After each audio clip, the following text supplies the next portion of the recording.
I recently posted a video exclaiming that no hex is empty. We speak about empty hexes, but the reality is that the hexes just don't have keys. Keys being established things that happen when you enter the hex or that exist in that hex, depending on what the key is. And you could check out that video where I run through a little bit about different sorts of keys, what they mean, and kind of what the upshot is about your hex map.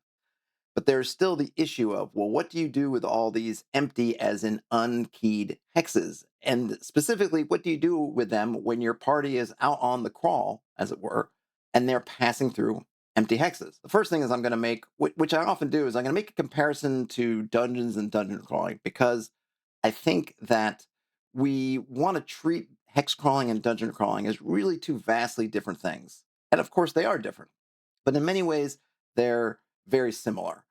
And in the same way, we look at a corridor, say a length of corridor, and think about that in terms of how we would describe it, narrate it, how much time that would take. It really isn't much different to saying, okay, here you are in an empty hex, empty again, unkeyed, and presuming the party is not searching that hex, but they're moving through it.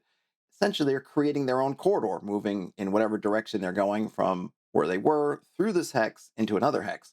So if you think of a dungeon and a dungeon crawl, and you think about, well, I've got 120 feet of corridor that the party is going to traverse during their 10-minute dungeon crawling turn. I probably already have mentioned the stonework, but maybe it's different. Maybe it's not. If it's the same as places they've been, then I'll either remark that it's the same, or I might just not say anything at all and say, oh, the hallway continued. And then if there's nothing intriguing or they don't interact with anything and they're waiting to see what happens when they get to the next intersection, that next decision point, well, then we just move on ahead. And if you think about in your own games, when you're at the table, how long does that take? Might take you 30 seconds. If the party's doing a lot of digging around, searching for traps, really checking things carefully, and there's a lot of different elements that they are intrigued by or interested in, then it might take a lot longer.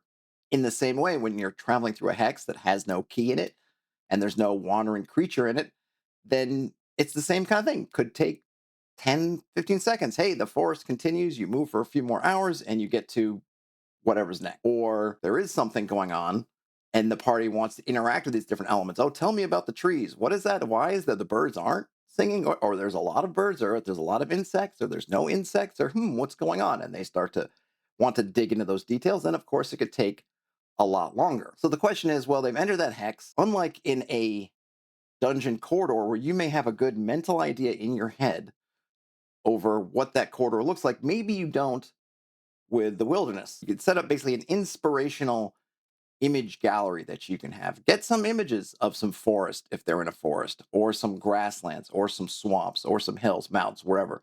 Go into your search engine of choice and browse through for images and just drag them all into some kind of whiteboard, or you could use a slideshow software, whatever you've got, a Word document, it doesn't really matter, or just in your desktop, throw them in a folder and then you can click on them and put them in your image viewing software of choice. Get them up there, queue them up. Okay, they're in the forest. Get those ideas there. Another thing you can do, which is probably what I'm going to spend more time on in this video, is looking at the environs and using that to build in some elements that you can call upon in terms of narrating the journey through a hex. This journey through a hex can be short, it can be long. There's no prescribed time. And I think a mistake can be if you get into this habit of trying to elongate out your narration of a hex because you need to fill time or you want to fill time. You really shouldn't do that. If there is nothing of note, if you've already gone through and explained what all the woods surrounding areas are like and there's nothing new to report, don't invent ways to slow things down. Just move to the next decision point. And that decision point might be in the next hex. It might be multiple hexes down the line, depending on what's happening. And that's okay. My main inspiration for actually making this video was the binge watching I've been doing of Expedition Bigfoot. You see Bigfoot? This is imminent danger. It's the scariest thing in the world. Of course, they don't seem to ever find Bigfoot. I think I see it. Because he sees you too. But they run into all kinds of other stuff. And it occurred to me that a lot of what these folks are doing when they're running around in these areas is they're kind of hex crawling. They've got this target, which is Bigfoot, and they assume that Bigfoot is in a particular area, and then they start canvassing the area. And sometimes they run into clues of Bigfoot. Sometimes they run into nothing at all. And sometimes they run into other things. I mean, usually other things tend to get ascribed to Bigfoot, whether there is a Bigfoot or not, whether it's something else or not doesn't matter. It becomes a sign of Bigfoot, and of course they go running off into the night because they usually do this stuff at night, almost always at night. Why always at night? I don't know, but that's how they do it. It occurred to me that they're taking this terrain, which is interesting. They're not going to boring places. I don't know that any really wilderness or any of these areas are really boring, but they're in the Pacific Northwest, somewhere in some mountainy, hilly, craggly area. They're in, I think they did one in Appalachia where it was really full of ridges and those hollers and hollows and valleys. And they went to Alaska where these little islands, and again, it's kind of mountainous and hilly. They're all interesting areas. And I think from a gaming perspective, from a fantasy perspective, that works really well. I mean, our areas, I think, should be interesting, unless the interestingness is in the fact that they are very bland or vast, like a desert. I think part of the a desert as a challenge is the fact that it isn't super interesting in terms of there being stuff. There might be stuff, but it's all hidden away. It's all covered in this under the sands or hidden in the rocks or these other things that make it look like, my gosh, we're just in this totally barren expanse. That's kind of part of the effect of a desert. And that can be part of an effect of any terrain you're in. And of course, you'll want to build it into all your descriptions. But in terms of thinking about what kind of little parts of character do I want to pop into my hex narration to make part of the landscape, we want to lean into interesting stuff. We want to lean into the stuff that is going to either pique players' interest or build into themes or reinforce what we're doing or where we are. So if you are in the forest of the evil necromancer, then you want to build on the fact that, okay, there's a necromancer here, so let's make this forest necromancery, whatever we think that means. I've got here a map open in Worldographer. I just use the generational tools just to throw some stuff out on the map. I haven't touched it at all. We have a few locations here. We've got some cities or towns. We got some more towns. We have various towers and I think and a camp. And it looks like we have another city over here. Got some villages. I think we might have another town over here. We have a monster. We got some kind of monster going on here. We've got some kind of temple or other, looks like a religious structure over here. I think this monument here represents a tomb. So we have some interesting locations going on. I'm not really going to talk too much about the settlements, though the same kind of rules will apply, or guidelines, I should say, if you're talking about approaching a settlement versus approaching a ruin or a monster lair or a dungeon of some kind. Look at the places that are around and then use those places to sprinkle in amongst whatever you're doing their traces. That doesn't make sense. Let me say this again.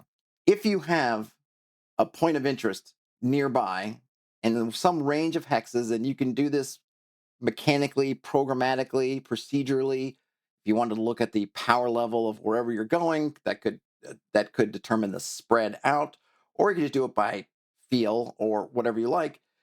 The more powerful a place is, the more important, more dangerous, the more bigger, badder, bolder, stronger the creature that lives in a place will be, the more the terrain around them will be affected by their presence. And that effect can be any number of things, but they're going to do something.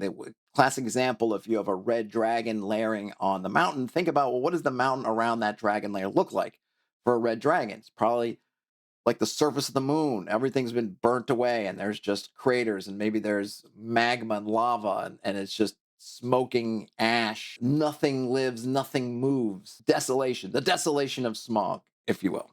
Another creature on the good side, say, look at a unicorn.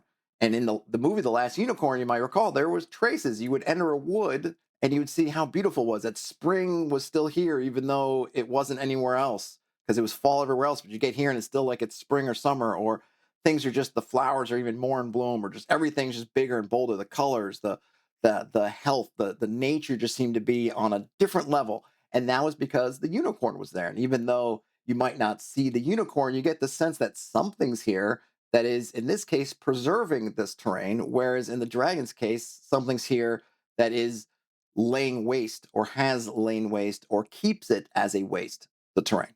So we're going to take one of these as an example to start. We're going to take this. This is a tiger. That's what Worldographer gave me. It doesn't have to be. You could have it be something else. Here you might say the key for this hex is the tiger layer. Up to you philosophically whether you want to have it be someone that needs to be found, that they need to search the hex for, or whether it's going to be obvious once they get to the hex. For our purposes in this video, it's neither here nor there. But what we can say is that this tiger, the layer is here. We have all these hexes around it that are unkeyed. There's nothing particular in here.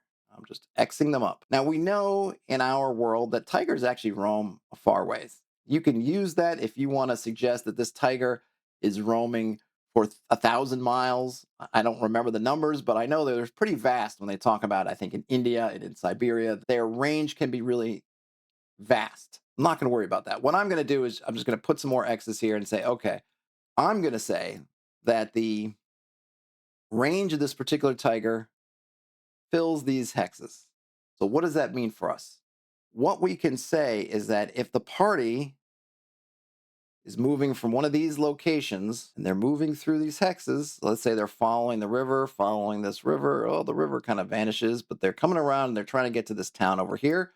Here's the path they're taking in blue, and putting aside also the fact that they might get lost or what have you. There's a river they're following for this, so I'm going to just assume it's not important. We can assume that they can follow the water back to the source, whatever spring, and then maybe they know the way or they just find their way. It doesn't matter. But you can see here they're traveling through this tiger's range.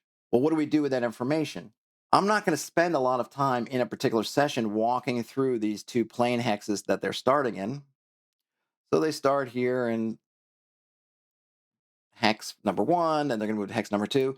I might cover these hexes in one statement because other than maybe finding the river, if they are, though, again, it looks like, and I'm not going to fiddle with the map, they can follow the river all the way through. I'm not going to spend a whole lot of time in describing these two hexes. The reason I'm not is because they have a unity of terrain. It's grasslands. I'm going to make the assumption, you would make the assumption for your world, that there's nothing particularly different. It's all the same expanse of grassland. They're just moving from one part of it to another. Remember, the hexes don't have any impact on the actual terrain. It's an abstraction. The map is not the territory. It's just an expanse of grasslands that's in this pocket between the hills to one side and the woods to the other. That's what I'm going to explain. And if there is no real decision point, then the only thing I might do in that instance is just mark the time passing. You spend one expedition turn moving northwards. You're hugging to the river. The river is following through the grasslands. I might want to sprinkle in if I think that the nature of the grasslands might be changing. Maybe I've decided that there's a little bit more wooded as they're going north because we're going to be entering into woods. And remember, these hexes of grasslands, it does not mean that the hex is wall-to-wall grass and there's no trees or nothing else but grasslands there. There's going to be different terrain types. It's just that grasslands is the most prevalent, or the one that when you're looking down from a satellite, you might pick out if you had to ask yourself, you got to pick one terrain, what is it? And you look down and say, hey, it's probably more grasslands than anything else, so it's grasslands. That's all that means. So I might mention a little about that if I want to talk about more pockets of trees, maybe something going on the river, and that might be it. I might also look at it, and of course, the context of what the party's doing is going to matter. If they're running for their lives, then they might miss some of the signs of the tiger, and then they're just running through the grasslands. However, I'm going to assume, let's just say in this case, they're being careful and they're looking for stuff. Then I might talk about there could be old tiger tracks. There might be an old kill site. It might not be obvious that it's a tiger if it's a kill site. It just might be bleached bones out in the sun. Maybe they'd see some claw marks, tooth marks. Like if they check them out, they might just see them. Those are things I can put out there. Scat is another one. They might find some scat. If they're looking for hares, Bigfoot folks are always looking for hares, always finding hares somewhere. Maybe the party is going through some tall grasses and might talk about hares or some kind of nest or sleeping area that they found. These are all things that they could run into that not only are ways just to make the place feel a little bit lived in, but they're also clues to the fact that there might be some kind of large predator. Aside from the tiger, we do have some settlements. These are, of course, also going to influence things we can talk about. Not only are there traces of the tiger going to be there, but we're going to find people, farmsteads, little hamlets, things that aren't important enough to make it on the map, but are here. It could be that these grasslands are really mostly farmlands, or at least farmland plus maybe a lot of pasture. There might be other woodsmen and folks who work kind of in the wilds, bringing resources back, the woodcutters, the hunters, furriers, trappers, all those folks that are out there working the edges of the settled lands, they're also going to be moving around. And they can also be there, or at least traces thereof. You might find an old horseshoe, a part of a boot, an old campsite, an abandoned shack or house, a little graveyard. These are all things that people leave behind or that they make space for when they leave. If there used to be some little farmstead with a family and the family died and maybe the kids moved away, then those elements will still be there, but now nature's taken over. So it's no longer a settlement, but the thing is still there. In the Expedition Bigfoot show, they at the end of one of the seasons, they ran across a whole bunch of stuff from a settlement, a mining settlement, I believe, that hadn't been around for 100 plus years, but they found an old cemetery, an old graveyard. They found abandoned houses, they found abandoned machinery, all these things that were really interesting and intriguing. They help tell the story of the place, much like all these other things are telling us the story of the place. What is it about these particular grasslands? Well, there's a tiger or family of tigers that use this area. There's also people that use this area, and maybe we could think of a few other things that pop up in this area. We might look at, well, what other creatures are there? There might, antelope or deer or bears or wolves or whatnot, and they don't necessarily enter in actively into what's happening, but they can help add the character of the place. And you can add as much or as little of this as you want to. It can just be a note, it can be a reward for a player taking an action. Maybe you look at it and go, well, they're searching and there's nothing here for tracks, but then you go, well, wait a minute. Oh, maybe there was nothing specifically here, but I know this tiger's here, so maybe they find some old tiger tracks. Maybe they find something else that I can reward them. Maybe they find a pathway that someone from one of these settlements made going somewhere or other, and that can be something they can find. All these little elements can help you bring things alive, make them feel like, yeah, there are people and creatures who are living here, who are doing things here, apart from whatever the party's doing. They don't have to be formalized into keys. You can deploy them as much or as little as necessary. It can be something that you wait until the players ask for before you deliver. So you're moving through these grasslands and somebody says, that's interesting. I know that there are some settlements to the west of here. Are any of those folks moving around these grasslands? And then you say, oh, yeah, of course, sure. There are folks moving around. You see people on the down the river, up the river slightly. You can see, looks like someone on a with a fishing pole on a barge. Or oh yeah, you find traces of some game trails that show booted prints that show that maybe some folks in the village come by. You can hear them. Maybe there's always bird song and these other elements or howls from or calls of just all kinds of different creatures. You don't have to be preloading that all into these hexes. You can give the general layout, see how interested your players are in these details. If these details don't have anything to do with them and they're in a hurry, they got places to go, people to see, and tigers and villagers don't enter into it, then you might throw it out there just in case, but then move on along. It's all good. Don't worry about it. And this is the advantage of not prepping all the stuff ahead of time. It's good to prep the tools to get an idea of your map, to understand I've got creature A over here, I've got place B over here, and I can see about where the influence of these things are in my setting. But that's all I need to do. Maybe you might make some notes for a tiger, assuming it's a fantastic creature. Maybe you need a little bit of inspiration, a little bit of time to prepare. Well, I know kind of the stuff that tigers leave behind, but what does a troll leave behind? What does a troglodyte leave behind? What does a manticore leave behind? I might need to think about that a little bit. So make yourself a few notes and say, okay, well, let's just say this is a manticore layer. Well, manticores fly, and depending on your version, they sometimes what they shoot spikes out of their tail, and they do some different things. Okay, well, maybe you find a kill site and you put a large spike in there. You might not tell the party it's a spike. You could make it sound like it could be a horn, could be a claw.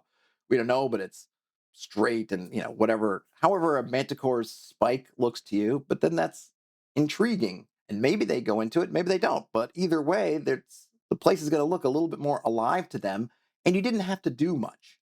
I think ultimately, a lot of the things that I try to convey in these videos is you can do a lot without having to do too much. You've keyed up maybe 30 or 50% of your hex. You've got these empty spaces around, or at least unkeyed areas around them. Instead of worrying about, well, I need to fill all those up and I need to put stuff in them, otherwise they're going to feel dead and empty and just bare. No, use the stuff you've already prepped to inform the stuff you haven't prepped. So we've prepped the tiger, we've prepped this city over here. We've prepped this burial area over here. Now we can just lean on those to fill in the gaps in these areas. And then you can decide based on context, based on what's happening, what the party's doing, what they're trying to do, if that context is obvious enough that they're going to find it. You might say that, well, look, these huge grasslands here, chances of them running into the tiger tracks almost nil unless they're looking for them. Fair enough. Then don't present it. But if the players say they're specifically looking for that stuff because maybe they're afraid of getting ambushed by some beast, or they just want to know what kind of nature's around, then you have that to lean on. And you know your map, you've got some understanding of the area of operations, so you can pull on and say, oh, yeah, this is definitely where they are, is definitely in range of that tiger. So, yeah, for sure. By the same token, if they're trying to get here to this tomb area and you decided that between these hills and these mountains that are here, in this hex, this grassline hex, there's a wall, basically. They are not going to find traces of this burial thing way over here. That's fair. That's great. But you have other things. You've got the tiger to call on here. You've got these settlements to call on here. You've got this monument over here that may represent some kind of religious area. And there might be something here. It would make sense if there's some kind of monument or some kind of ritual space that there's going to be a path. I mean, who used this space? It's possible that it was from south, came in this way. So maybe these guys didn't use it, in which case you've answered your questions. Like, nope, there's like basically a wall here too. It didn't go here. But you could also argue that maybe all these towns had some kind of road that went to it, or both. If it was an important regional site, then you might say, yes, there are going to be traces. So when the question comes up, when you're looking at your map and you're looking at all these unkeyed hexes and you're nervous or afraid, you just don't know what to do when your party gets there. One, get yourself some inspiration, some descriptions. You can go and look up different ecological systems from Wikipedia and other sources, National Geographic, and there's a bunch of different sources that'll have stuff on that in terms of the flora and the fauna that tends to be there. Go grab some photos and just use them to sort of inspire what you're going to describe to them. Then use the surrounding locations of interest, creatures, layers, etc., to fill in more details as needed, and then ultimately wait for the party to either act on those details and become intrigued, in which case you can move down that path, or not, and then just move on to the next area. It's okay to move on. Not everything has to be a decision point. And if the party starts off in this town and they get in the plains and they know they need to follow the river, then there's probably no decision point till they come to those woods. And the only reason I'm putting this decision point here is the woods may give them pause. Maybe they didn't know there were woods here, or they weren't expecting there to be woods here, or just to confirm with them that you're going into woods now and you understand all that. Great. Otherwise, then maybe their first decision point actually is where they come to where this water they've been following ends. And now they need to do more navigation. Now they need to do more figuring out to position themselves. Do they know where they're going from here? Do they need to start investigating to see what else is going on? This is all fine. And if you cover this whole journey from this hex to this hex and you cover it in 5 minutes or 30 seconds or 10 minutes or an hour, it's all good. There's no one right answer. The only answer is everybody having fun? Is everybody engaged in the game? Great. Does that take a long time or a little time or a medium amount of time? I don't know. And it doesn't matter. It doesn't matter. Hopefully, this helps you. Let me know in the comments any other questions, ideas, comments, your procedures. Do you got any tips and tricks that you can pass on to me that I can pass on to others? Let me know. Other than that, that's all I've got, everybody. So game on, and I'll talk to you later. Bye now.